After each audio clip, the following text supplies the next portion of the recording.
하겠습니다. 여러분, 하나님 아버지 감사드립니다. 오늘 이렇게 부족한 종을 이 교회로 불러주셔서 아버지 하나님의 귀한 말씀을 증거하게 하셨습니다. 하나님 함께하여 주시옵소서. 성령의 두루마리를 입혀주셔서 주님의 합당한 말씀을 잘 증거할 수 있도록 인도하여 주시옵시고, 이 시간 하나님께서 나의 힘이 되시고 나의 방패가 되시고 나의 산성이 되셔서 우리 모두를 지켜주시고 주님 인도하여 주시옵소서. 참으로 힘든 세상입니다. 삶이 주님 막막합니다. 이럴 때일수록 주님의 도움이 더욱 절실하오니 하나님 언제나 함께하여 주셔서 구원의 날개를 우리들에게 펼쳐주시고 아버지 우리를 품어주셔서 아버지 하나님의 선한 도구로 쓰임받는 저희가 되게 인도하여 주시옵소서. 오늘도 이렇게 주님 귀한 예물을 들고 주님 앞에 나온 이들이 있습니다. 그 이름 한 명 한 명 다 주님께서 기억하여 주셔서 주님께서 30배, 60배, 100배의 복으로 갚아 주시옵시고 아버지 하나님 그들에게 있어서 놀라운 일들이 그 가정 속에 넘쳐날 수 있도록 인도하여 주시옵소서. 오늘 모든 시종 일관을 주님께 맡기오며 우리를 구원하신 예수님의 이름으로 기도합니다. 저는 오늘 여러분들과 함께 내 믿음대로 되라 라는 주제를 가지고 말씀을 드릴까 합니다. 저는 여러분 1990년도에 대학을 입학했습니다. 그때 입학했을 때 지금도 기억하는데 그 당시 신학대학교 그때 학장님이시던 박은규 학장님이 제게 질문을 하시더라고요. 저는 왜 신학을 하게 되었나? 그때 저는 여러분 그 답변에 대해서 요한복음 12장 24절 말씀을 분명하게 저는 그 학장님한테 말씀을 드렸어요. 12장 24절이 무슨 말인가 하면 한 알의 밀알이 땅에 떨어져 썩지 아니하면 한 알 그대로 있겠지만 썩으면 많은 열매를 맺느니라 라는 주님의 말씀이었습니다. 그러면서 저는 학장님에게 이렇게 말씀했어요. 학장님, 저는 신학을 한 이유가 저는 시골로 가서 농촌으로 가서 우리나라에서 가장 복음의 불모지인 지역에 가서 그곳에 가서 한 알의 밀알이 되는 것이 저의 꿈이요 저의 목표요 주님께서 나를 보내신 신학을 하게 하신 이유입니다 라고 말씀을 드렸습니다. 저는 그것이 평생 기도 제목이었고 그래서 이제 대학교를 졸업하고 대학원을 나오고 이제 자연적으로 우리나라에서 가장 복음이 뒤떨어지고 복음화가 안 되어 있고 정말 내가 가서 나를 필요로 하는 곳이 어딘가 주님께 기도를 하였거든요. 제가 교육 전도사 시절 때. 그런데 마침 그 시기에 어느 강원도의 어느 화천에 있는 한 큰 교회가 자리가 나와 있었고 경남 고성이라는 곳에 한 자리가 나와 있었어요. 하나님께 기도를 하였습니다. 하나님, 이 동시에 두 곳이 나왔는데 어디로 가야 되겠습니까? 라고 제가 하나님께 여쭈니 새벽마다 무릎 꿇고 기도를 하였는데 강원도 화천에 있는 그 교회를 위해서 월, 화, 수 3일 동안 계속 기도를 하니까 하나님이 아무런 응답을 안 하시더라고요. 그리고 목, 금, 토요일까지 경남 고성에 있는 이름 모를 이 교회를 위해서 기도하니까 매일 새벽마다 하나님께서 어떤 체험을 주셨는가 하면 제 머리 위에다가 지그시 하나님께서 손을 얹으시고 머리 위에다가 기름을 붓는, 물을 붓는 그런 환상이 있잖아요. 체험을 하게 되었어요. 사흘 연속으로 저는 새벽마다 기도하다가 하나님께서 기도하다가 누군가가 물을 붓는 그 체험을 하고 누가 물을 부으니까 뒤돌아서면서 누구냐 하면서 고개를 젓기 일쑤였습니다. 나중에 담임 목사님한테 그 이야기를 했더니만 강전도사, 자네는 경남 고성으로 가라는 하나님의 신호일세, 하나님의 뜻일세라고 그 말씀에 순종해서 고성으로 왔거든요. 이 고성 그 당시 영오교회라고 합니다. 영오면에 있는 작은 교회, 그것도 전세 2층에 들어있는 교회, 화장실도 없는 교회, 1년 전에 마을 주민과 절로부터 심한 박해를 받아가지고 문을 닫아버린 교회, 또 누군가가 불을 질러서 아무도 없는 교회, 예배도 드리지 않는 교회, 완전 주민들의 핍박이고 주변에 있는 옥천사라는 절에 의해서 심하게 훼손되고 핍박을 받던 그런 교회였어요. 그래서 그 당시 저희 지방 한려 지방이었는데 이 교회 감리사님과 목사님들은 이 교회를 이제 폐지하려고 수술을 받고 있던 중이었는데 하나님께서는 저를 그곳으로 보내주셨다는 거예요. 저는 감사드렸습니다. 왜냐하면 제가 기도 제목이 뭐였어요? 가장 복음이 열악한 곳, 하나님 말씀이 열악한 곳, 아무도 복음을 전가하지 않는 그런 현장으로 보내달라고 했거든요. 정말 딱 기도 조건에 맞는 곳으로 하나님께서 저를 보내주셨더라고요. 저는 그곳에 가서 여러분 지금까지 22년 동안 계속 목회했습니다. 정말 한 알의 밀알같이 그렇게 심고 썩고 썩어지려고 애를 썼어요. 정말 그곳에 있으면서 정말 우리가 여러분, 제 가족들이, 제 아내가 있고 아들, 딸 이렇게 네 식구가 있는데, 네 식구가 거의 한 16년 만에 처음으로 여행을 갈 정도로, 올해 다른 교회에서 불러가지고 강원도에 간 여행이 거의 한 16년 만에 처음으로 갈 정도로 그곳에서 정말 몰입을 했습니다. 하나님의 밀알이 되고자 노력을 하였고 그곳에서 말씀을 전하였습니다. 그랬더니 정말 기적과 같은 놀라운 일들이 많이 일어나더라고요. 주님은 살아계시고 주님은 역사하시고 주님은 나를 실망시키지 않으셨고 주님은 30배, 60배, 100배의 결실을 거두게 하시는 분이라는 사실을 깨달았습니다. 한 알의 밀알이 되는 것 얼마나 소중한지 몰라요. 그렇게 될 때 주님은 더 많이 채워주신다는 사실을 여러분들 기억하시길 바랍니다. 그것이 바로 저와 오늘 한소망 교회 성도들의 믿음이어야 합니다. 그래서 저는 오늘 여러분들에게 내 믿음대로 되라라는 주제를 한번 정해보았습니다. 여러분 마태복음 9장 18절에 보면 회당장 야이로가 그 딸이 죽었을 때 예수님께 찾아와서 이렇게 묻습니다. 주님, 그 몸에 손을 얹으소서. 그러면 내 딸이 살겠습니다 하면서 주님 앞에 구하자 예수님께서 그 딸을 어떻게 해주셨어요? 살려주셨습니다. 또 마태복음 9장 20절을 보면 12해를 혈루증으로 고생하던 여인이 병을 고치려고 모든 재산을 다 날리고 병은 더 중해져서 고생하던 차에 예수님의 소문을 듣고 예수님께 도움을 얻고자 하였습니다. 그런데 사람들이 너무 많아서 예수님 가까이 가지 못하고 이 여인은 어떻게 했어요? 예수님 뒤로 가서 그 겉옷만 살짝 만져도, 스치기만 해도 내 병이 나으리라는 그 믿음을 가지고 겉옷에 손을 대는 순간 무슨 일이 일어났습니까, 여러분? 낫는 역사가 일어났습니다. 예수님이 이 여인에게 딸아 안심하라, 너의 믿음이 너를 구하였다라고 말씀하시면서 칭찬을 해주셨습니다. 그리고 여러분 오늘 성경 본문을 보면 예수님께서 거기서 떠나가실 때 두 소경이 막 따라와요. 다윗의 자손이여 우리를 불쌍히 여기소서 하면서 소리를 막 지릅니다. 이렇게 부르짖을 때 예수님께서는 그들의 그 간절한 그 믿음을 바라보시고 그들에게 말씀하시기를 내가 능히 이 일 할 줄을 믿느냐라고 묻습니다. 그러니까 그들이 뭐라고 이야기합니까? 주여 그러하오이다. 주여 주님께서 우리들의 눈을 뜨게 하실 줄 믿습니다 라고 말을 하자 예수님이 저희들의 눈을 만지시면서 이 말씀을 해주셨어요. 너희 믿음대로 될지어다. 그렇게 말씀하시는 순간에 저들의 눈이 어떻게 되었습니까, 여러분? 밝아졌다는 거예요.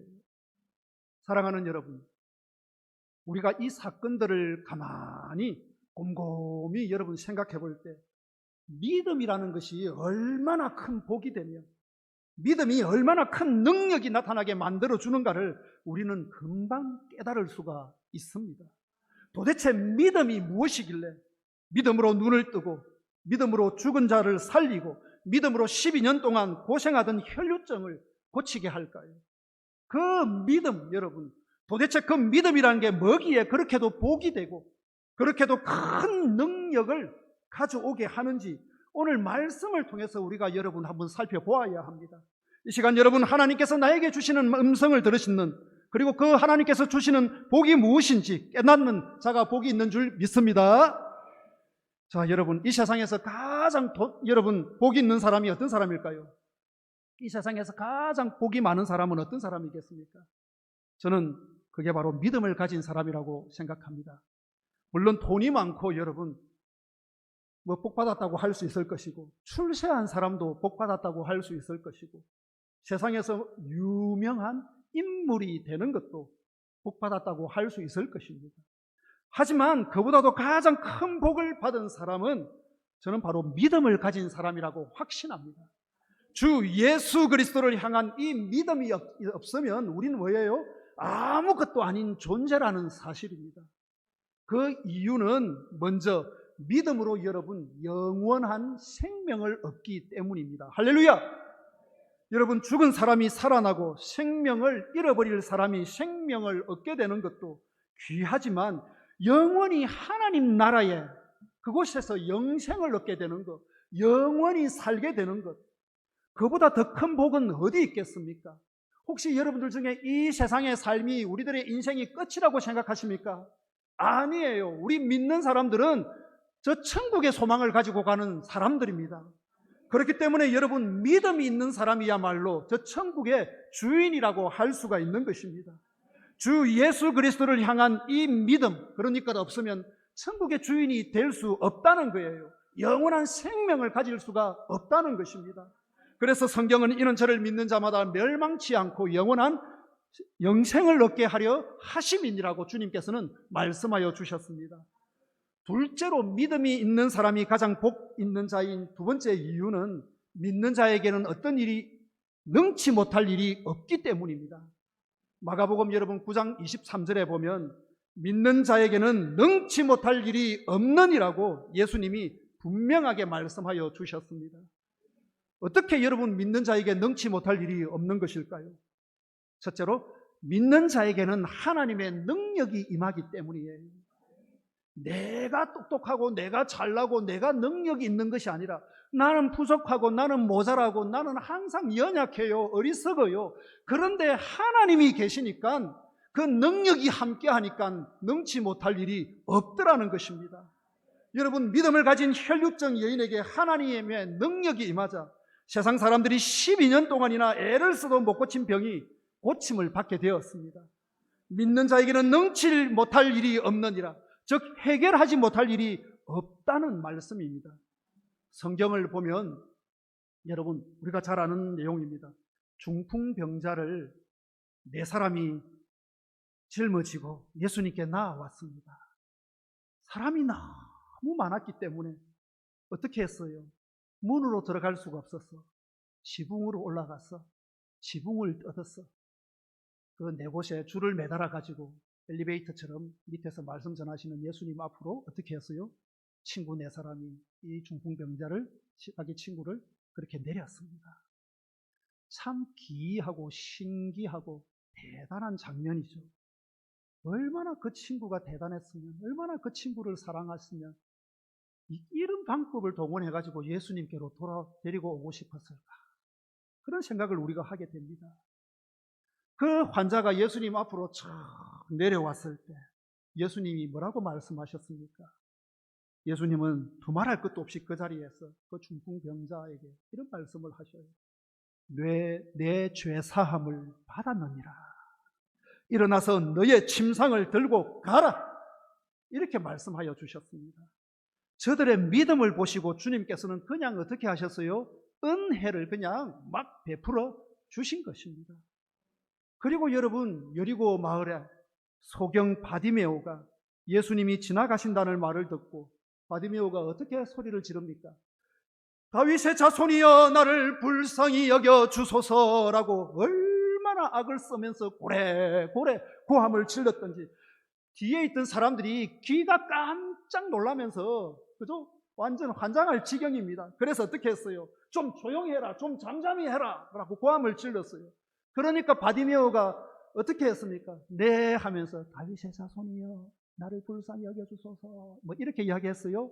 성경에 보니까 바디메오는 더 고함을 지르면서 더 열정적으로 다윗의 자손이여 나를 불쌍히 여겨주소서 하면서 예수님 앞에 더 크게 고함을 질렀다는 사실을 우리가 익히 잘 알고 있습니다. 그러자 예수님께서는 그 바디메오의 그 기이한 행동, 신기한 행동, 예수님을 감동시키는 그 행동을 바라보시면서 바디메오를 부르시잖아요. 그러면서 뭐라고 말씀하십니까? 내 믿음이 너를 구원하였느니라 하시면서 이 소경을 고쳐주셨다는 거예요.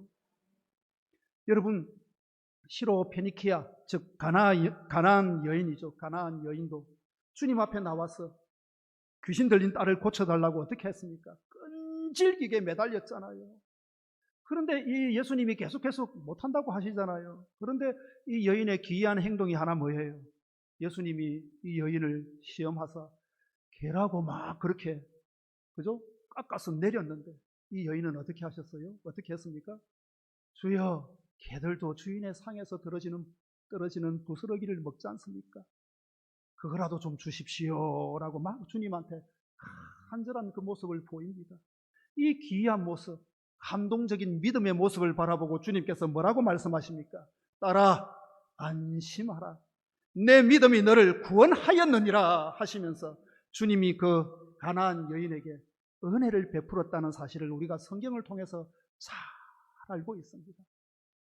하루는 여러분, 오늘 성경 이야기 계속합니다. 여러분, 하루는 로마 군대의 백부장이 자기 하인이 중풍병으로 고생하던 것을 알고 너무 걱정이 되어서 낫게 해주고 싶어서 주님 앞에 나와서 고쳐달라고 했을 때 예수님께서 뭐라고 말씀하십니까? 대단한 믿음이잖아요. 그래, 알겠다, 내가 가서 고쳐주겠다라고 말씀하셨어요. 그러니까 이 사람이 뭐라고 합니까? 아이고 주님, 내가 감당하지 못하겠습니다. 내 밑에도 병사들이 수많은 사람들이 있는데 내가 그들로 하여금 이리 가라 하면 이리 가고 저리로 가라 하면 저리 가고 이리 오라 하면 이리 옵니다. 내 명령 한마디에 그냥 순종합니다. 그런데 내가 어떻게 주님을 오라 가라 이렇게 명령할 수가 있겠습니까? 여기서 그냥 말씀만 해 주십시오. 그러면 나은 줄 제가 믿습니다 라고 말을 합니다. 그러자 예수님은 그 믿음이 너무 기이해요.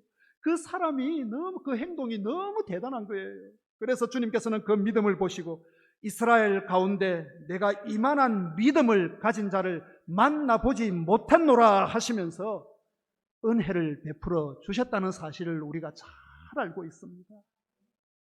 사랑하는 여러분, 제가 목회를 하고 한 10년쯤 되었을 때 그때 우리 지역에 무당이 2사람 살고 있었거든요. 우리 영호면에. 그것도 대무당이었어요. 2사람 다 80살이 넘은 할머니들인데 대무당 들어보셨습니까?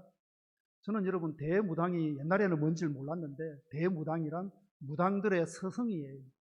무당을 키우는 무당, 무당들에게 귀신을 신내림을 집도하는 무당이에요. 엄청난 무당이에요. 그런 무당이 2사람이나 살고 있었어요, 우리 지역에. 그런데 저는 그 2사람의 무당을 결론적으로 말씀드리면 다 전도를 해서 예수 믿게 만들었습니다. 얼마나 감사한지 몰라요. 무당이 가지고 있던 집기들 다 태워버리고, 그죠? 아궁이 불쏘시개로 다 써버렸어요. 그 중에 정연순이라는 할머니가 계셨는데, 이 할머니는 82세에 구원받아서 85세에 소천하신 분입니다. 그런데 이 할머니를, 이 대무당 할머니를 구원시키기 위해 제가 이 할머니 집을 매일 방문했습니다. 거의 한 몇 년을 방문했어요. 처음에 방문할 때 이 무당집이잖아요. 여러분 무당집에 한번 가보셨습니까? 그것도 대무당, 가짜 무당도 아니고 진짜 귀신을 섬기는 무당이에요. 무당집에 가니까 한여름에도 마당이 싸늘하고 풀이 안 자랍니다.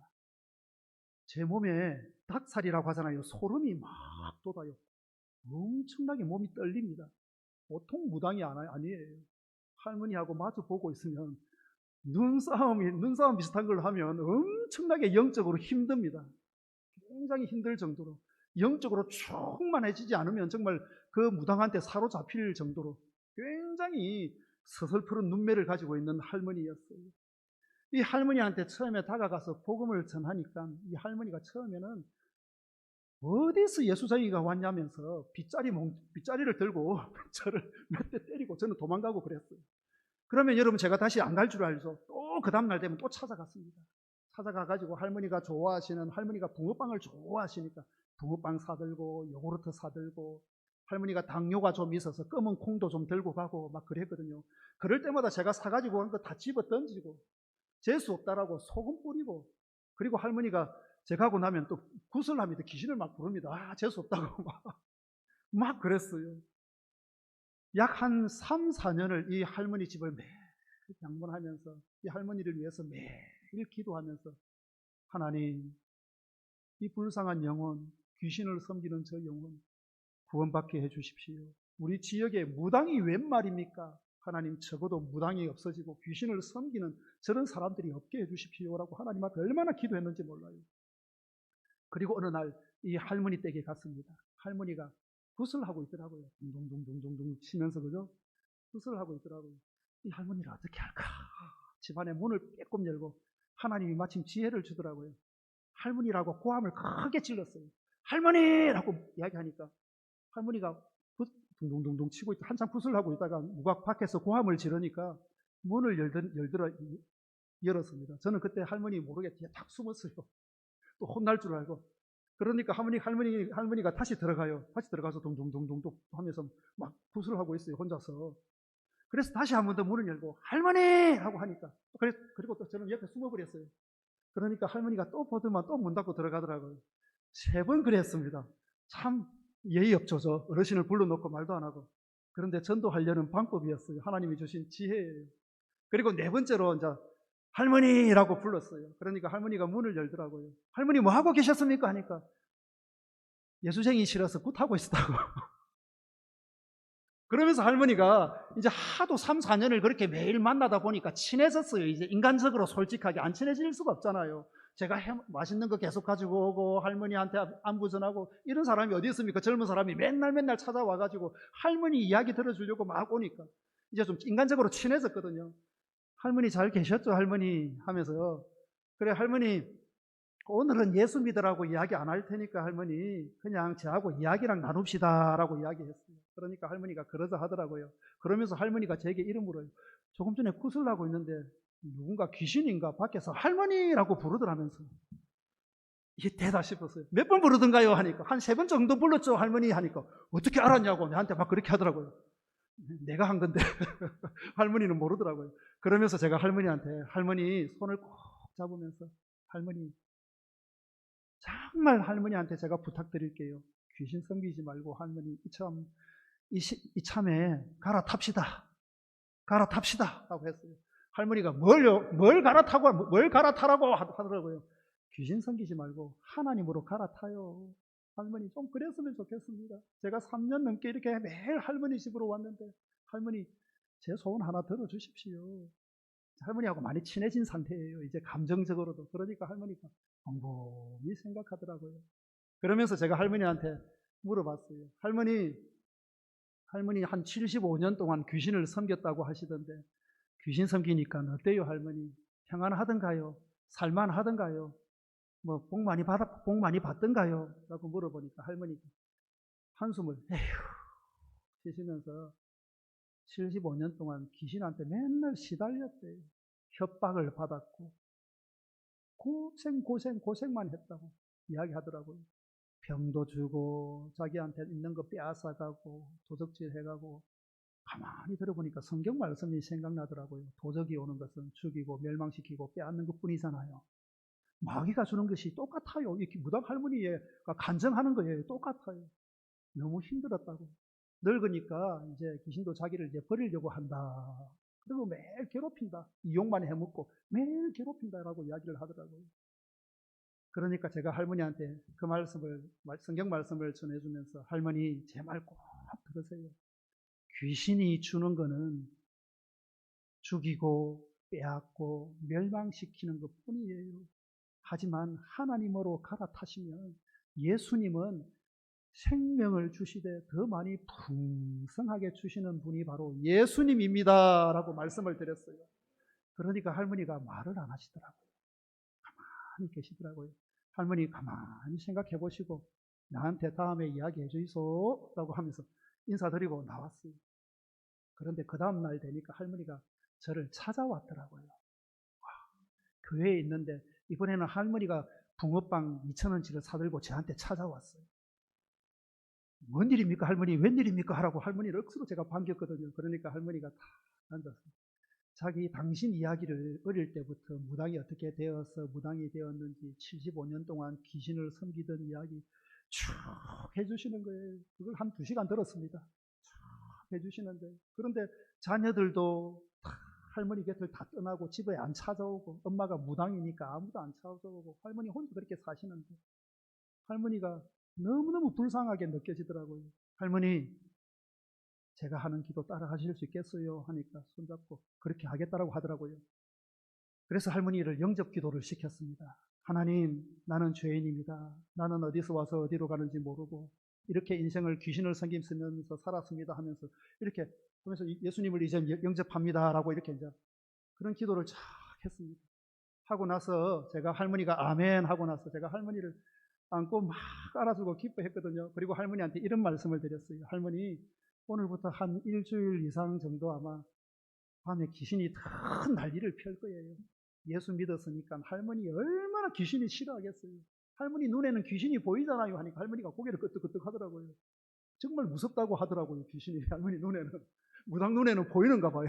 우리 눈에는 안 보이는데. 그래서 제가 할머니한테 그러면 할머니 귀신이 또 나타나가지고 할머니를 그렇게 못살게 괴롭히면 제가 하는 기도 꼭 제가 처방해 줄 테니까 꼭 이거 외워가지고 꼭 기도하십시오라고 말씀을 드렸습니다. 어떤 기도인 줄 아십니까? 귀신이 나타나면 예수 이름으로 명하노니 이 더러운 귀신아 나에게서 떠나가라, 이 말을 할머니한테 가르쳐 줬어요. 그리고 할머니 따라 하시길 바랍니다 하면서 몇 번이나 따라 시켰습니다. 그래서 할머니가 철저하게 처방을 받고 댁으로 가셨어요. 아니나 다를까 그날 저녁 되니까 할머니 눈에는 그 영적인 귀신이 나타나가지고 할머니를 막 과일을 누르고 막 괴롭히는 거예요.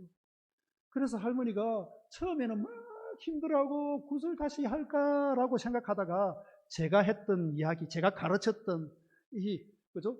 예수님, 주 예수 이름으로 명하노니 이 이야기가 생각나가지고 처방전이 생각나가지고 할머니가 겨우 그 이야기를 마지막에 막 했대요. 예수 이름으로 명하노니 더러운 귀신아 나에게서 떠나가라 라고 했더니만 어떻게 됐을까요 여러분? 진짜 귀신이 싹 사라져 버리더래요. 순간 할머니가 누워 있었는데 너무 조용하고 평온하더래요. 75년 만에 귀신을 섬기고 시달린 지 75년 만에 이리 평안한 적이 없었대요. 그런데 그래서 그 다음날 이제 귀신이 안 올 줄 알고 할머니가 있었는데 아니나 다를까 또 와요. 또 와가지고 할머니를 막 괴롭히는 거예요. 할머니와 귀신의 지금 어떤 싸움이 벌어진 거예요? 영적인 전쟁이 벌어진 겁니다. 몸도 엄청나게 아파가지고 힘들어서 죽겠대요. 그냥 꿈만 둥둥둥 치면 안 아파진대요. 그렇게 하고 싶은데 할머니는 꼭 참고 아무래도 귀신을 지금 떨어뜨려야 될 것 같아가지고 제가 말해준 처방전대로 6일 동안 그걸 계속 사용하면서 할머님은 낮밤 귀신이 나와서 괴롭힐 때마다 막 그렇게 하니까 마지막 6일째 되는 날에 떠나가고 난 뒤 7일째는 찾아오지 않더래요. 할렐루야 여러분, 놀라운 일이 일어난 것입니다.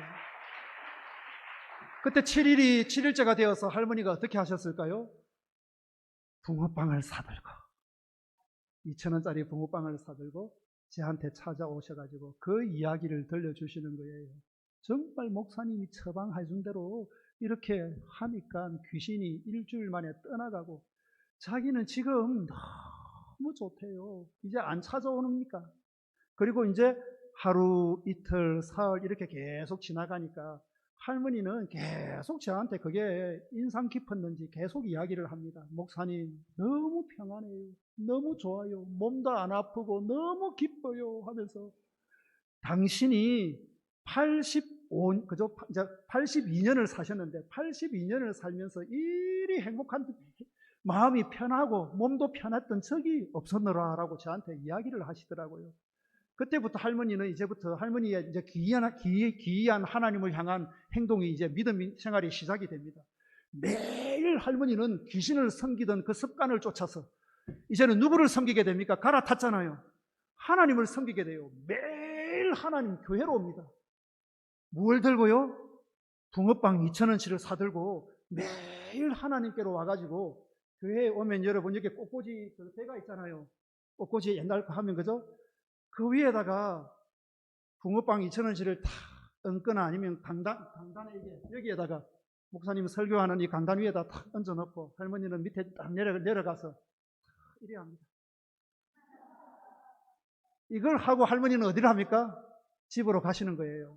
몇 번? 하루에 한 번씩 걸어서 다 오셔가지고 붕어빵 2,000원 사가지고 놔두고 그 붕어빵 누구 먹으라고 결국 제가 다 먹었습니다. 할머니가 놓고 가신 거 놔둘 수는 없잖아요. 먹고 우리 아이들, 제가 아이들을 많이 돌보고 있는데 그 아이들하고 나누어 먹고 그랬어요. 그런데 할머니가 이제 한 교회 다니신 지 한 3년쯤 되셨어요.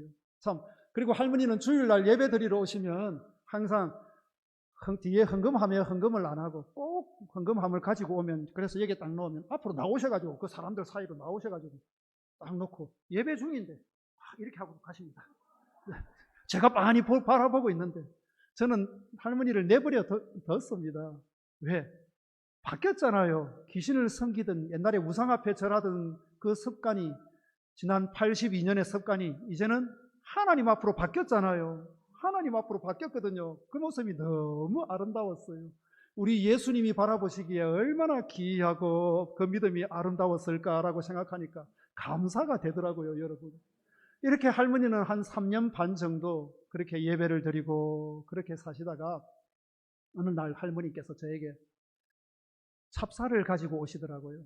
항상 할머니는 제 생일을 기억하셔가지고 2년 동안 계속 제 생일 다가오면 찹쌀을 가지고 오셨거든요. 목사님 생일이 내일 모레죠. 꼭 찹쌀밥 지어 잡수십시오 하면서 할머니가 주고 가셔요. 그러셨는데 3년째에도 가지고 오셨어요. 검은 비닐봉지에 찹쌀을 다 준비해가지고. 그리고 할머니가 저한테 이 말씀을 하셨어요. 목사님, 올해가 이제 마지막으로 목사님에게 갖다 주는 찹쌀입니다. 제가 할머니 무슨 일입니까? 왜요? 하고 하니까 저는 이제 더 이상 오래 못 살 것 같아요. 하나님이 며칠 뒤에 오라고 이야기하는 것 같아요. 할머니가 이제 하나님하고 소통이 되는가 봐요. 할머니 무슨 말입니까? 할머니 오래오래 더 사셔야죠. 이렇게 말씀을 했는데 할머니가 한사코 아이고 하나님이 부르시는데 이제 가야죠 하면서 그렇게 저에게 이야기를 하시더라고요. 그래 저는 그 할머니를 말씀을 농담으로 생각했어요. 할머니 웃기지 마십시오. 할머니 우리 교회 오래오래 사시고 기도 많이 해주시고 우리 교회의 아이들을 위해서도 기도 많이 심어주고 가셔야죠 하면서 막 그렇게 이야기했거든요. 그런데 할머니가 제 손을 꼭 잡아주시고는 목사님 행복하게 살아요 하고 이야기하시면은 또 저한테 이 한마디를 꼭 해주셨어요. 목사님, 내 평생 82년 동안 예수님 믿기 전 82년의 생활보다 예수 믿고 나서 이 3년 한 반 정도 되는 이 생활이 너무 행복했습니다. 목사님 저에게 예수님 소개해 주시고 하나님 알게 해 주셔서 너무 감사해요 라고 하면서 가시더라고요. 저는 아무래도 할머니한테 할머니 그런 말 하지 마십시오 할머니 하면서 막 그랬거든요. 그런데 할머니는 정확하게 이틀 뒤에 돌아가셨어요. 소천하셨어요. 밤에 주무시다가 그냥 하나님께서 부르셨어요. 참, 이 할머니를 바라보면서 여러분 믿음이라는 것을 한번 뒤돌아보았습니다. 무당으로 평생을 살아왔는데 그 삶보다 예수님을 믿은 그 3년 반의 세월이 당신에게 있어서 가장 행복했다. 그 말을 제게 마지막으로 쭉 해주고 가셨어요. 얼마나 그 말씀이 생각나든지 할머니 돌아가시고 나서 할머니를 생각하면서 참 예수님 제대로 믿어야 되겠다. 똑바로 믿어야 되겠다. 이 할머니처럼 믿어야 되겠다. 예수 믿은 지는 3년 반밖에 되지 않지만 누구보다도 하나님을 사랑하셨고 하나님의 사랑을 받으셨던 분이구나. 주님이 주는 세상이 알 수 없는, 세상이 결코 이해할 수 없는 평안을 할머니는 알고 가셨다는 거예요. 이게 얼마나 감사했는지 모릅니다. 여러분, 이 할머니의 믿음을 생각하니까 이처럼 믿음이 우리에게 있어서 얼마나 중요한지를 저는 한 번 더 뒤돌아보게 되었다는 거예요. 이처럼 믿음이 있으면 능치 못할 일이 없더라는 거예요. 믿음이 있으니까 무당도 회개하고 돌아오고 귀신을 섬기던 자가 평생 평화롭게 평안을 누리지도 못하고 살았는데 믿음을 갖고 사니까 세상이 줄 수도 없는, 세상이 이해할 수 없는 놀라운 하늘의 평안, 그 평안을 누리게 되더라는 것입니다. 여러분, 성경을 보십시오. 주께서 베푸실 은혜를 사모하며 문제를 가지고 예수님 앞에 나아간 사람들이 한두 사람입니까? 한번 생각해 보십시오. 그들은 믿음을 가지고 문제를 놓고 주님 앞에 다 가져갔을 때 우리 예수님은 어떻게 해주셨어요? 그냥 거절하고 돌아가라 하셨어요? 예수님은 다 받아주셨어요. 다 치유해 주시고 그 문제를 해결해 주셨다는 사실을 우리가 잘 알고 있지 않습니까, 여러분? 다 문제가 해결됐지 그냥 돌아간 사람은 한 사람도 없습니다. 평생을 귀신을 섬기고 우상을 섬기던 이 대무당조차도 예수 그리스도를 믿음으로 구원받고 살았던 그 3년이 지난 세월보다 훨씬 좋았더라고 고백하지 않습니까, 여러분? 이 믿음이 우리를 살리는 것입니다, 여러분. 여러분, 구약 성경에 보면 엘리사 시대, 엘리사 잘 알죠? 열왕기하에 보면 엘리사 시대에 이스라엘 땅에 나병 환자들이 얼마나 많았는지 몰라요. 그러나 여러분, 엘리사가 그렇게 능력이 많고 자기 스승 엘리야보다 갑절이나 능력이 많이 하나님으로부터 받았잖아요.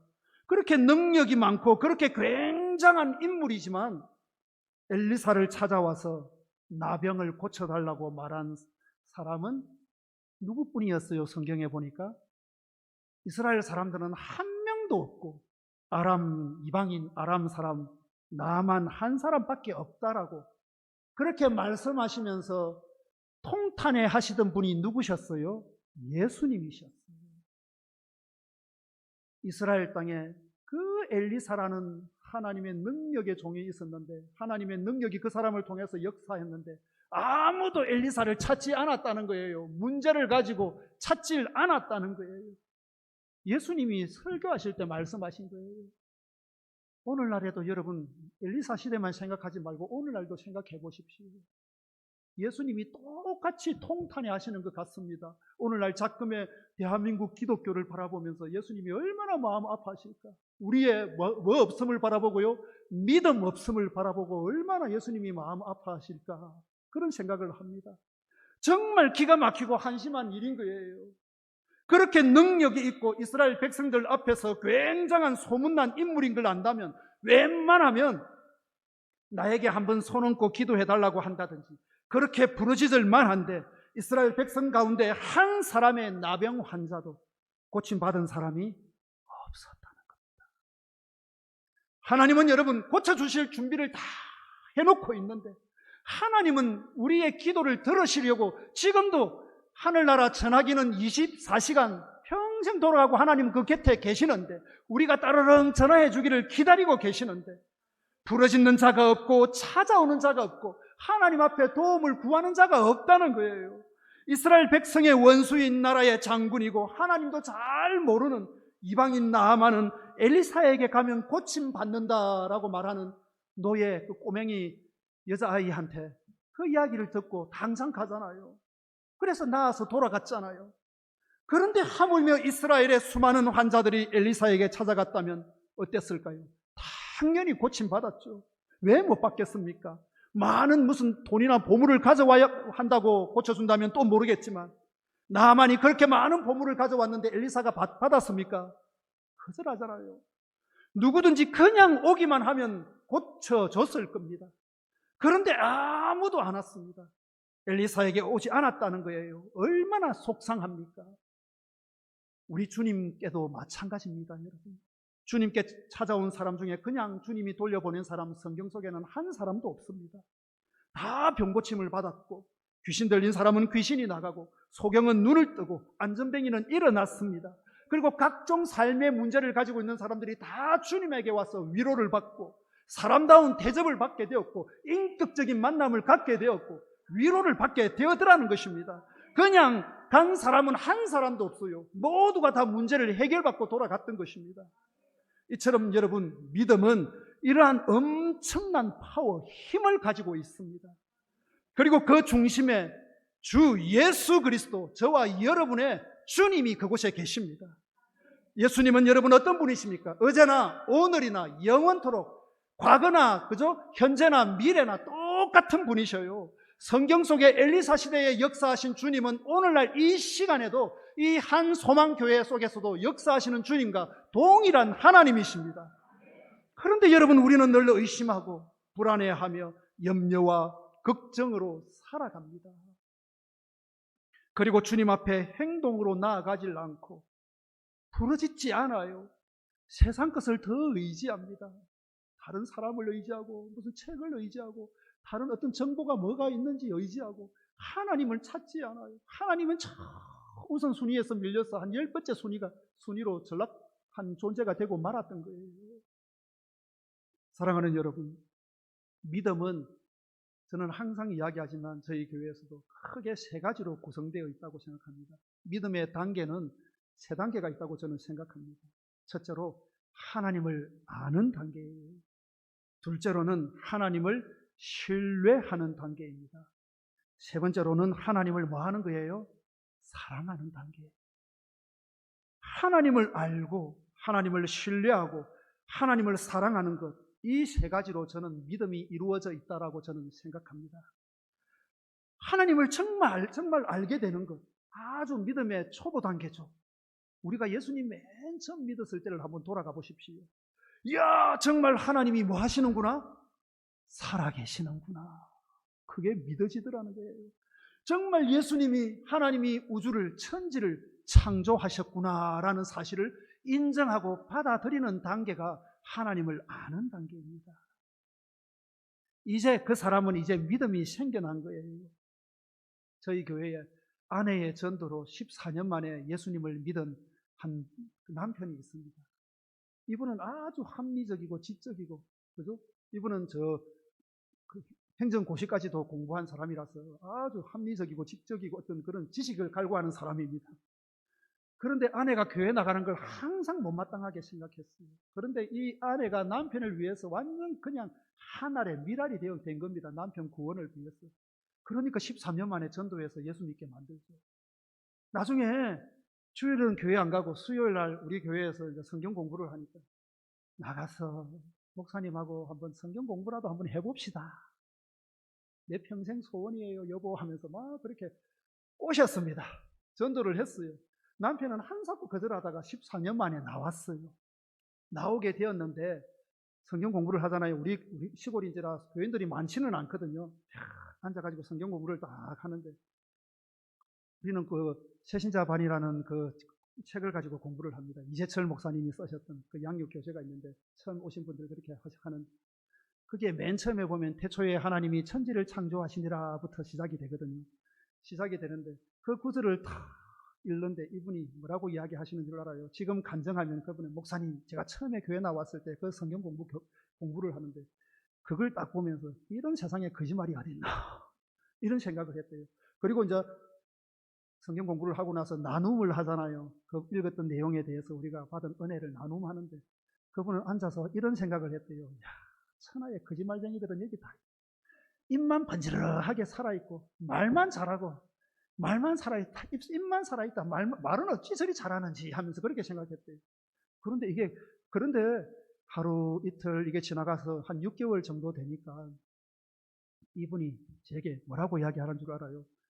이 말을 하는 거예요. 목사님, 6개월 전에는 제가 이런 태도로 성경 공부 임했는데 6개월이 지나서 보니까 정말 하나님이 이제는 살아계신다는 거예요. 예수님이 살아계시고 우리 삶을 주관하시는 분이라는 사실을 알게 되었습니다 라고 고백을 하게 되더라고요. 그래서 이제 고백을 하는 순간 보면서 저는 이제 하나님을 알게 되는 이 믿음이 이분한테 믿음의 단계로 이분이 신앙이 자랐구나라는 생각을 하게 되었어요. 지금은 이분은 여러분 성경을 얼마나 성경 쓰는 것을 좋아하는지 밤에 퇴근하고 집에 와가지고 새벽 한 1-2시까지 성경을 씁니다. 어떨 때는 코피가 터지도록 성경을 써요. 아내가 말릴 정도로 이번에는 제가 그래서 이제 당분간은 성경 쓰지 말라고 제가 좀 이야기를 해놨습니다. 너무 성경 쓰는 게 너무 좋다고. 지금 하나님하고 지금 미럴 여행을 떠났습니다. 완전 하나님 사랑에 푹 빠져 있는 상태입니다. 얼마나 참 감사한지 몰라요. 그 완고하고 고지식적인 사람이 예수님을 믿으니까 예수님을 너무너무 사랑해가지고 말씀이 너무 좋아가지고 매일 말씀을 적는 것이 자기는 너무 행복하다고. 코피 터지는 줄도 모르고 그렇게. 그래서 좀 쉬면서 하라고 제가 좀 이야기를 좀 권면을 해드렸습니다. 이 단계가 바로 하나님을 아는 단계입니다, 여러분. 믿음의 첫 번째 단계예요. 그 다음 여러분 어떤 단계라고 했죠? 하나님을 신뢰하는 단계입니다. 하나님을 신뢰한다는 것은 뭡니까? 여러분, 이제 기도로 나아간다는 거예요. 기도로 나아간다는 거예요. 하나님이 태초에 천지를 창조하셨다. 예수님이 나를 구원하셨다. 예수님이 나의 주님이시다. 하나님이 나의 아버지시다. 이것은 하나님을 아는 1단계예요. 그런데 이제 하나님을 신뢰하는 단계로 이제 성장을 하면 기도하기 시작합니다. 왜 기도를 할까요? 하나님을 신뢰하니까. 내 문제가 생기니까 하나님을 먼저 찾아요. 하나님을 그만큼 뭐 한다는 거예요? 신뢰한다는 거예요. 아는 단계에서 벗어나 이제는 신뢰하는 단계로 이제 접어드는 거예요. 그러니까 하나님의 신뢰하는 단계에 접어든 사람은 문제만 생기면 하나님 앞에 나옵니다. 세상 사람들보다 다른 데서 찾는 것보다 하나님 앞에 나아가지고 주 자신의 문제를 내려놓고 해결해달라고 도와달라고 주님 앞에 먼저 기도하는 습관을 가지게 됩니다. 이게 바로 하나님을 신뢰하는 단계의 믿음입니다. 그리고 세 번째 이제 뭐예요? 하나님을 사랑하는 단계입니다. 정말 우리가 믿음의 단계 중에서 최고의 꽃이라 할 수 있는 단계죠. 최고 지고지순한 최고 높은 단계라고 할 수 있습니다. 이 하나님을 사랑하는 사람은 하나님을 존귀하게 여깁니다. 하나님을 진정으로 경외합니다. 하나님을 즐겁게 섬기고 하나님을 위해서 즐겁게 하고 하나님의 기쁨을 위해서 말씀을 듣고 즐겁게 지키려고 따르려고 노력합니다. 그러면 믿음의 절정에 이르는 거예요. 이 사람은 하나님 말씀에 무조건 순종하고 싶은 거예요. 그래서 어떻게 해요? 하나님이 명령하신 거, 주님의 말씀 따라 순종하고 싶어서 이제 그대로 살아가는 거예요. 이웃을 사랑하라 했으니까 그냥 나가서 섬기는 거예요. 사랑하는 거예요. 여러분, 사랑하는 거예요. 여러분, 강아지 똥을 쓴 작가 권정생 선생님이 평생 종지기로 경북 의성 쪽에 사셨잖아요. 그분의 하나님, 나의 하나님이라는 그 수필집을 보면 이 이야기가 있습니다. 그분이 기차를 탔는데 그때 입석을 탔어요. 자리가 없어서 표를 사가지고 탔는데 어느 아주머니가 벌떡 일어나더니만 모르는 자기 보고 앉으래요. 그래서 한사코 거절했는데 아주머니가 자기를 계속 권하길래 그렇게 앉았습니다. 젊은 여성이 젊은 아주머니가 그래 하길래 그래 왜 이렇게 하시냐라고 물어봤더니만 아주머니가 이런 이야기를 해요. 자기 집에서 농사를 짓고 있는데 하루는 밖에서 벼 추수를 해가지고 나락을 말리고 있었는데 웬 거지가 자기 집에 와서 밥을 달라고 했다고 합니다. 옛날입니다. 그때만 해도 옛날에. 그래서 바빠가지고 그 나락을 말리려고 막 이리저리 뭐 합니까? 말리려고 그거 하고 있는데 그래서 아이고 싫다 다른 집에 가시오라고 이야기했대요. 그러니까 거지가 힘없이 집 문 앞을 나갔대요. 그런데 갑자기 그 나락을 한참 이렇게 발로서 나락을 말린다고 막 맨발로 이렇게 하다가 순간 거지의 뒷모습을 탁 보니까 마치 마당 밖으로 대문 밖으로 돌아서가는 뒷모습을 보니까 영락없는 누구였어요? 예수님이더라는 거예요. 깜짝 놀래가지고 이 여자 집사님은 맨발로 그 순간 막 가가지고 마당 밖에 거지가 옆으로 갔으니까 탁 봤는데 안 보이더라는 것입니다. 그때부터 마을을 온통 맨발로 돌아다녔대요. 돌아다녀도 보여요, 안 보여요? 어깨가 쳐져가지고 마당에 와가지고 나랑 옆에 덜썩 주저앉아가지고 마당을 치면서 엉엉 울었더래요. 내가 예수님을 박대했다. 내가 예수님을 내쫓았다. 우리 집에 찾아온 예수님을 내가 내쫓았다 하면서 그때 하늘에서 이 여자 집사님한테 어떤 마음속에 하나님께서 감동을 주셨는가 하면 모든 사람을 나인 줄 알고 섬기거라. 그런 말씀을 하시더래요. 그때부터 이 여자 집사님은 밖에 나가면 예수님에게 하듯이 모든 사람들에게 친절과 사랑과 봉사를 막 베풀었고 기차를 자기는 탁 앉아서 오면 되는데 그 웬 노인이 오니까 건정생 모르는 분이 오니까 열떡 일어나갖고 자기 자리를 양보할 정도로 그랬다는 거예요. 이게 바로 여러분 하나님을 사랑하는 단계의 믿음인 거예요. 그 사랑이 너무 좋았어. 그 은혜가 너무 고마웠어. 예수님께서 나를 살려주신 그 은혜가, 십자가상에서 피 흘려 죽으신 그 사랑이 너무 감사해서 그것만 있으면 이제 됐다는 거예요. 예수님께서 나를 살려주셨는데, 예수님이 나를 위해서 십자가에 달려 피와 물을 다 쏟아주셨는데, 이것이 무엇이라고, 저것이 무엇이라고 내가 이것을 왜 놓지 못하겠느냐, 저것을 내가 왜 포기하지 못하겠느냐, 이해하지 못할 것도 없더라는 것입니다. 하나님의 그 사랑 하나만 있으니까 다 내려놓을 수가 있더라는 거예요. 이 단계가 바로 여러분 하나님을 사랑하는 단계예요. 이 단계에 있으면 내 자아가 드러나지 않습니다. 상대방을 생각하면서 그렇습니까? 그렇게 합시다.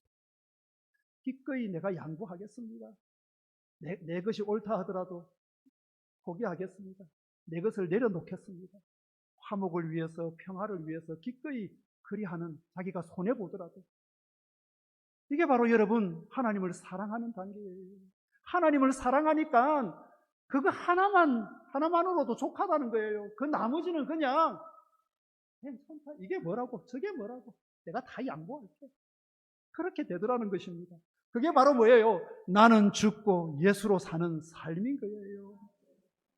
여러분, 이게 바로 여러분 하나님을 사랑하는 믿음의 마지막 단계입니다. 성경에 보면 내 마음을 다하며 목숨을 다하며 힘을 다하며 뜻을 다하여 주 너희의 하나님을 뭐 하라고 하셔요? 사랑하라. 또한 내 이웃을 내 몸과 같이 뭐 하라고요? 사랑하라고 예수님은 말씀하셨습니다. 그러니까 우리의 믿음이 아주 절정에 이르는, 우리의 믿음이 온전해지는 경지는 바로 마음과 뜻과 정성과 목숨을 다해 그 은혜 하나면 족하다 여기는 그 사랑의 경지가, 사랑의 단계에 오르는 것이 우리 그리스도인들의 평생 목표가 되어야 한다는 것입니다. 여러분, 성경에 보니까 마태복음 17장 20절에 보면 믿음이 한 겨자씨만큼만 있으면 이 산을 명하여 여기서 저기로 옮기라 하여도 옮길 것이요 또 너희가 못할 것이 없으리라고 성경은 말씀하고 있습니다. 여기에서 여러분 이 겨자씨는 무엇을 강조하시는 줄 아십니까? 아주 작은 믿음만 있어도 라는 의미예요. 씨 중에서 가장 제일 작은 씨가 겨자씨 맞습니까 여러분?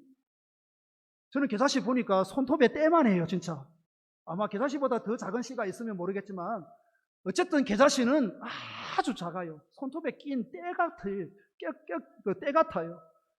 그런데 여러분 믿음이 너무너무 작아서 겨자씨같이 그렇게 작더라도, 그래서 하나님을 조금밖에 모르고 하나님을 조금밖에 신뢰하지 않고 하나님을 사랑하는 마음도 조금밖에 없더라도 하나님 앞에 진실한 마음으로, 정직한 마음으로, 성실한 마음으로 나아가 엎드려 기도하면 못할 일이 없다는 말씀인 거예요. 사랑하는 우리 한소만교회 성도 여러분, 마가복음 11장 23절 24절을 보십시오. 내가 진실로 너희에게 이르노니 누구든지 이 산들어 들려 바다에 던지우라 하며 그 말하는 것이 이룰 줄을 믿고 마음에 의심치 아니하면 그대로 되리라. 그러므로 내가 너희에게 말하노니 무엇이든지 기도하고 구하는 것을 받은 줄로 믿으라. 그리하면 너희에게 그대로 되리라고 예수님은 약속하셨습니다. 여러분 창세기 16, 15장에서 하나님과 그의 말씀을 믿으니 하나님께서는 아브라함을 어떻게 하셨어요? 의롭다라고 여기셨습니다. 뭐 하니까요?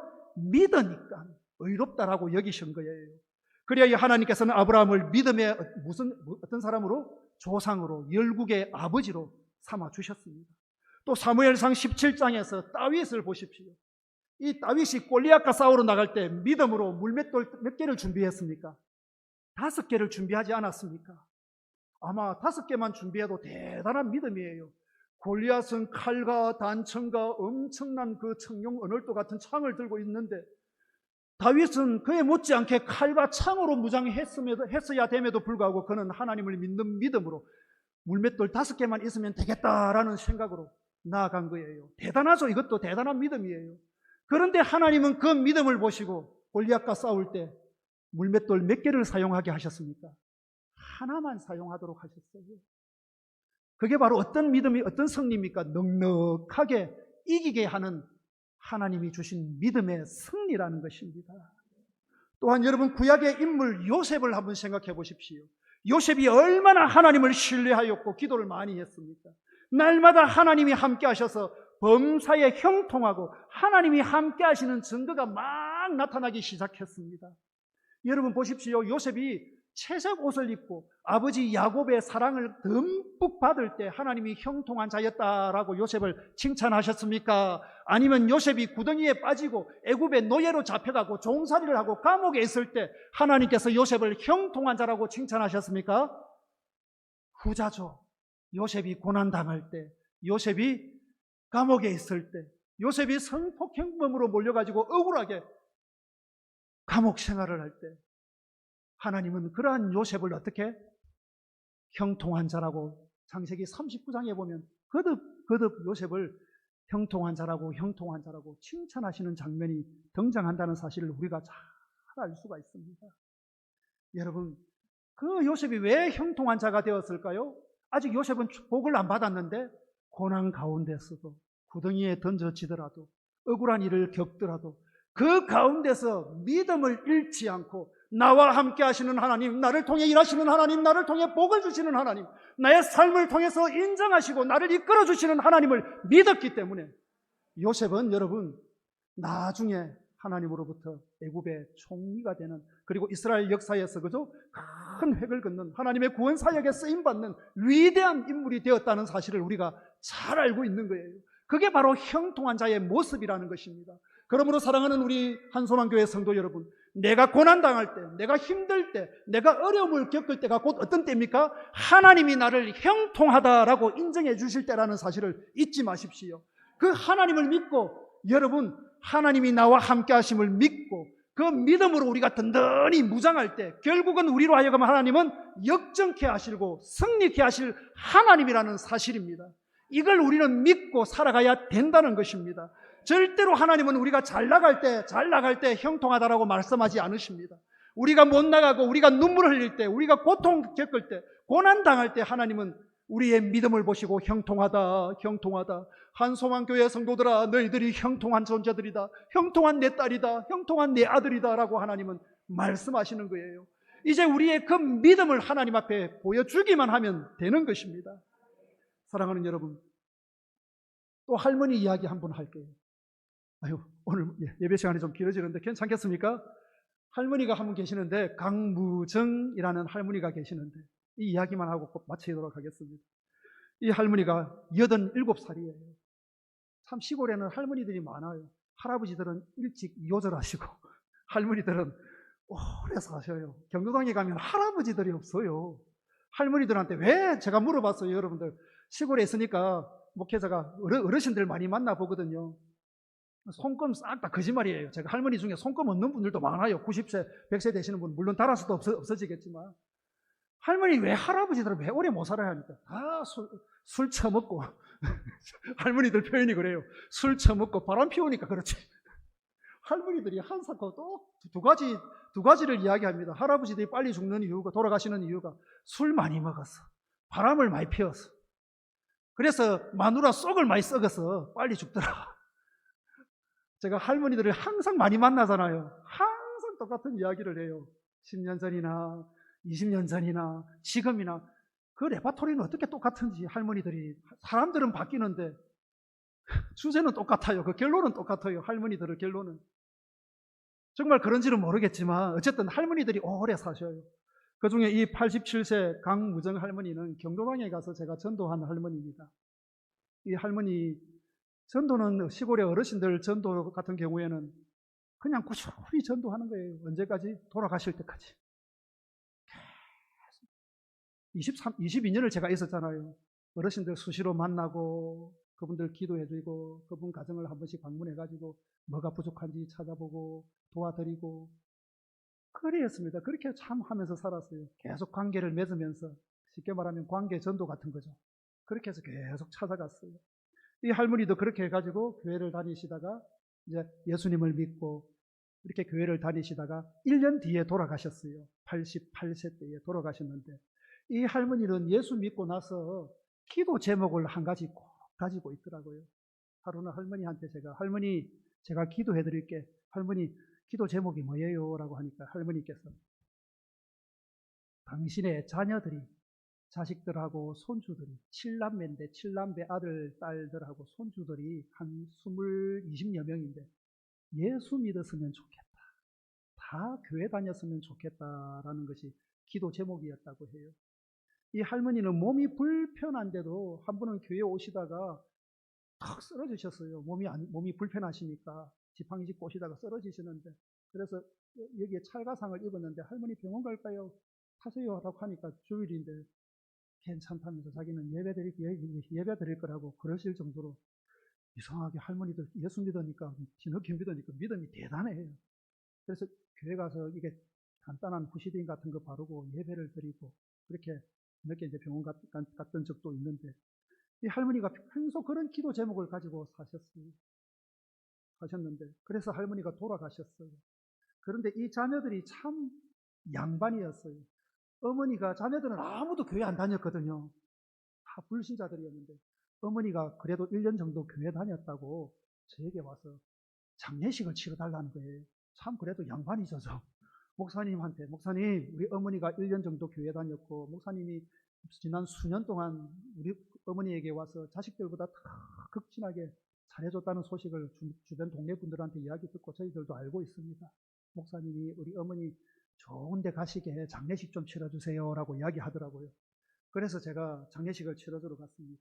장례식에 참여했는데 기독교인은 아무도 없고, 그래서 예배를 인도하는데 저 혼자밖에 없어요. 찬송가를 부르더라도 다른 사람들은 엉뚱한 데 쳐다보고 있고, 저 혼자 열심히 찬양했고, 기도를 하더라도 저 혼자 열심히 기도했고, 좌우지간 우리 할머니 돌아가셨는데 거기다가 찬송 소리도 적을까봐 저 혼자 목이 쉬어라고 크게 부르고, 그래서 예배를 다 사흘 동안 그렇게 장례식을 다 최선을 다해 치러드렸어요. 이제 사흘째 장례식이 다 끝나고 나서 이제 가족들이 목사님 좀 잠시만 기다려 주십시오라고 하더라고요. 그 화장장님이고 화장터에서거든. 그래서 저는 잠시만 기다려 달라고 해서 잠시만 기다렸는데 1시간 동안 안 오더라고요. 그래서 사실 조금 성이 화가 나더라고요. 사람을 조금 기다리라 해놓고 1시간 동안 아무 소식이 없으니까.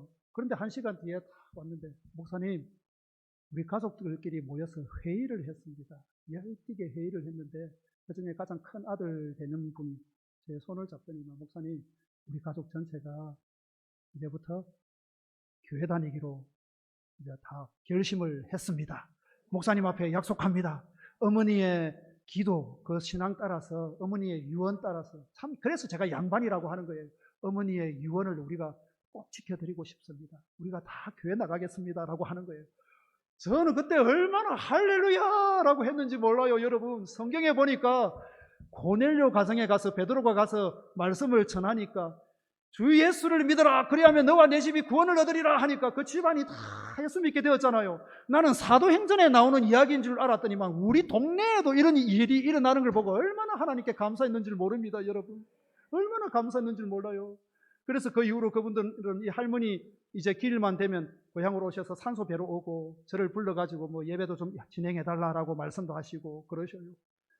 하필이면 우리 영호에 좀 살면 우리 교회라도 나오실 건데, 다 대구에 살고 창원에 살고 울산 살고 그것도 25명이 다 그리 살더라고요.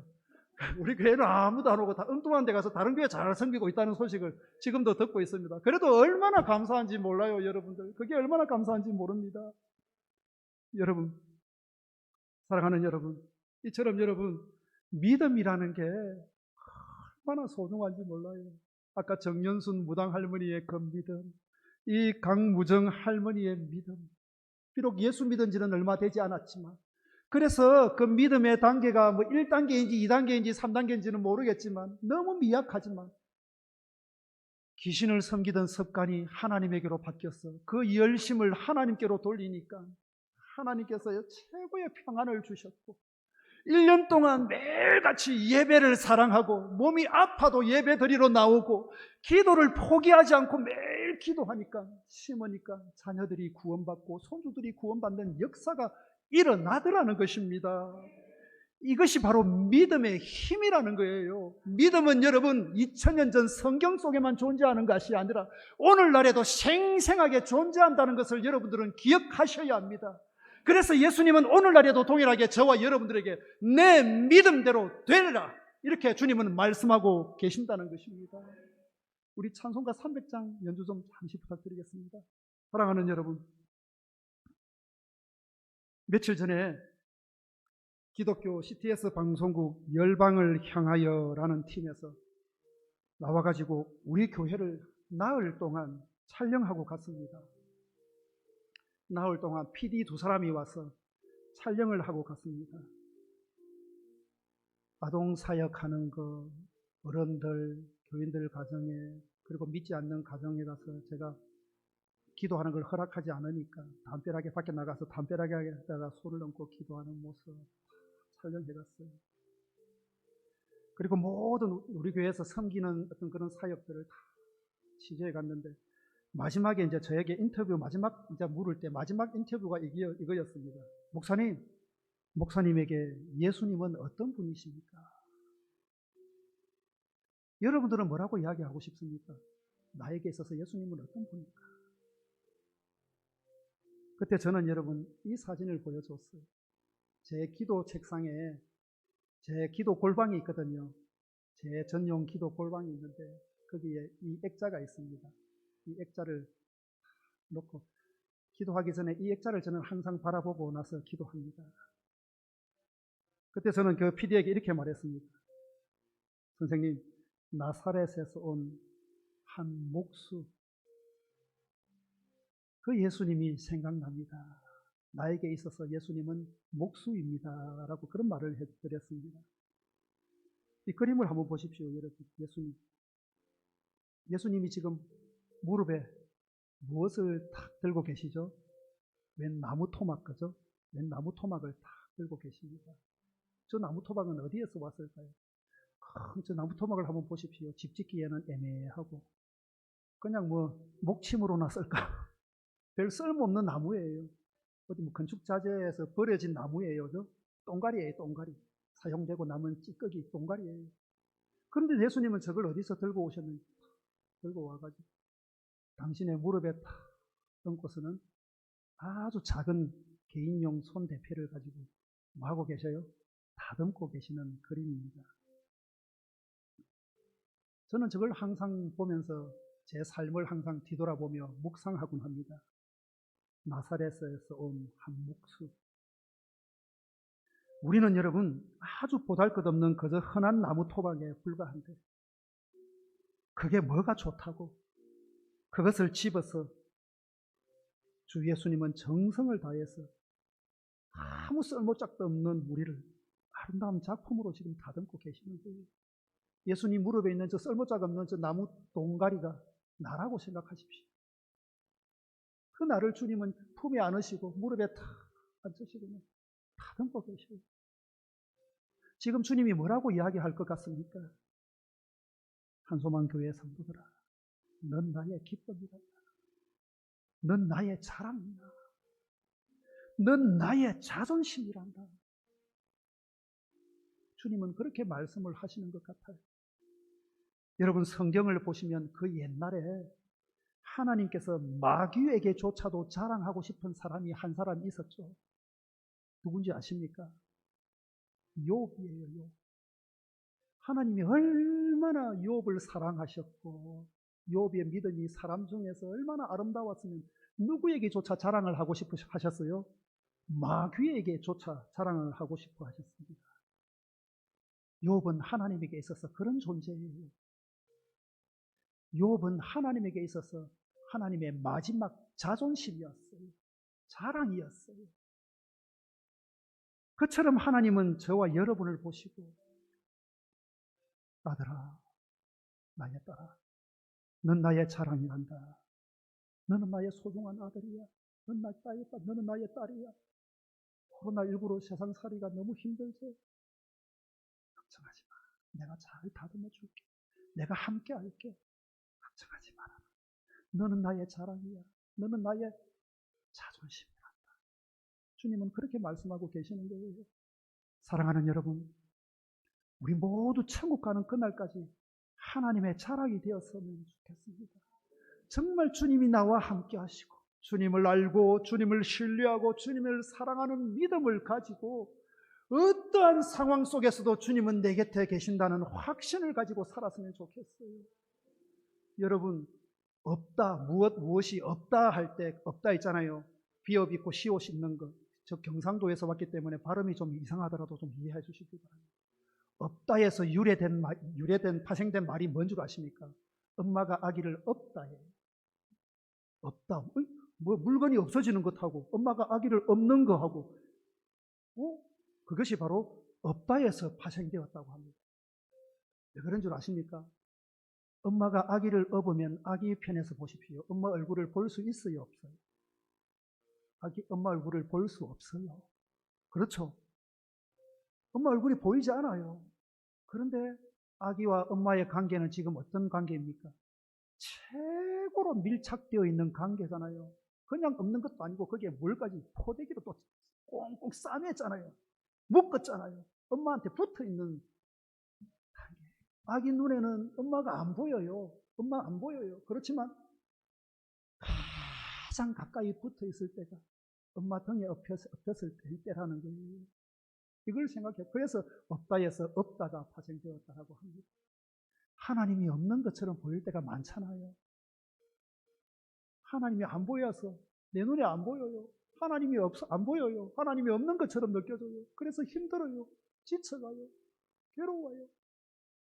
욥이 그랬잖아요.